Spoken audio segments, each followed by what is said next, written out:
მოგესალმებით, ექიმის ქრონიკების სტუმარია სანდრო ნოზაძე, ნუტრიციის კოუჩი. სანდრო, გამარჯობა. გამარჯობა. დღეს ვსაუბრობთ კვებაზე, კვების დარღვევაზე. კვებასთან დაკავშირებით ძალიან ბევრს საუბრობენ, ხო არ არის სადმე არასწორი აქცენტები გაკეთებული და რა შეიძლება იყოს წონის მატების ფარული, ასე ვთქვათ, მიზეზები.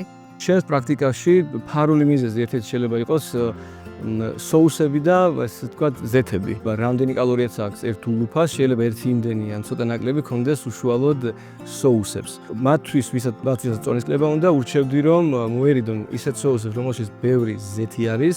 ერთი სუფრისკოვის ზეთი არის მიახლოებით 100-120 კალორია და არ ჩანს. ანუ რეალურად სალატს რომ მოვასხათ 1-2 კოვზი, შეიძლება ვერც კი მივხვდეთ ისე მივიღოთ დამატებით 300 კალორია.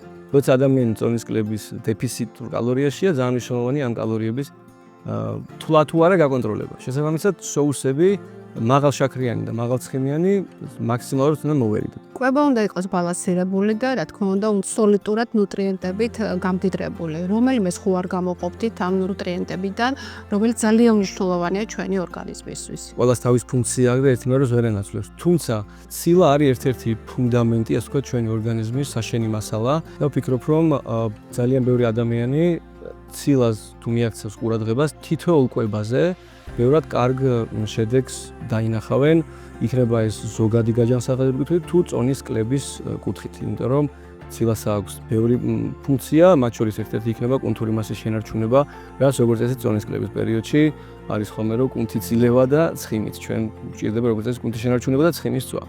შესაბამისად, ცილას გამოყოფდი, ცილას და ბოსტნეულს გამოყოფდი როგორც ერთ-ერთ ყველაზე მნიშვნელოვან კომპონენტებს დაბალანსებული კვების. ხომ არ არის კიდე რამე დღის განმავლობაში ჩვენ დღის რეჟიმთან დაკავშირებით, რომ მივიღეთ ხვედროლობაში, რომ კვებითი ნაწილი ერთია და მეორეა კიდე დღის რეჟიმი ჩვენი, რომელიც ხელს შეუწყობს ამ გამოსწორებულ კვების რეჟიმს, რომ მივახციოთ ის შედეგი, რაც გქონდა თავიდანვე მიზანში და გქონდა დაგეგმილი. ჰიდრატაცია, წყალი ძალიან მნიშვნელოვანია გაღვიძებიდან ჭიქა წყალი მაინც მივიღოთ, იმიტომ რომ 7-8 საათიანი მონაკვეთი 30 საათიან ციკლში ერთადერთი პერიოდი, როცა ჩვენ სიცხეს არ ვიღებთ, ასე ვთქვათ. გაღვიძებიდან ყავაჯობი არ მივიღოთ მაშინვე და საათი 45 წუთი მაინც გავიდეს, ამას ცალკე მექანიზმი აქვს. ერთ-ერთი არის მჭამის სიჩქარე, მათ შორის, რაც უფრო ნელა ვჭამთ, უფრო კარგია ჩვენი ჯანმრთელობისთვის, მათ შორის ნაკლებ კალორიას ვიღებთ.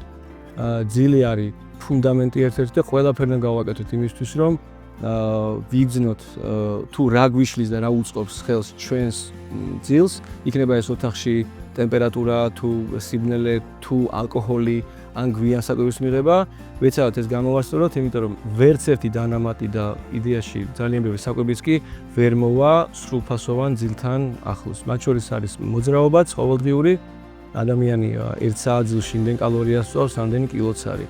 ამას იმიტომ ვამბობთ, რომ გვეძინოს ხოლოდ ამას ვამბობთ, იმიტომ რომ მნიშვნელოვანია ვარჯიში თუ არ დამევარჯიშოთ, ვარჯიშის გარეთაც რითი ვარ დაკავებული. ნებისმიერი მოძრაობა, იქნება ეს ჭურჭლის რესხვა თუ კიბეებზე ფეხით ასვლა, წვავს კალორიებს და ზოგადად ძალიან კარგია ორგანიზმის. არის თუ არა რომელიმე ლაბორატორიული კვლევა, რომელიც გეხმარება თქვენს როგორც ნუტრიციის კოუჩს იმისთვის, რომ შეაფასოთ ნუტრიციის სტატუსი. ძალიან მნიშვნელოვანი არის სისხლის საერთო ანალიზი, მაგნიუმი, D ვიტამინი, ლიპიდური ცვლა, ეს არის ძირითადი 3-4, რაც არის ძალიან მნიშვნელოვანი და გლიკირებული ჰემოგლობინი, რომელიც სისხლში შაქრის შემცველობას ითვლის ბოლო რამოდენიმე 3 თვის განმავლობაში. ჩვენი სტუმარი იყო სანდრო ნოზაძე, ნუტრიციის კოუჩი. თქვენთვის საინტერესო კითხვები მოგწერეთ ვიდეოს კომენტარებში.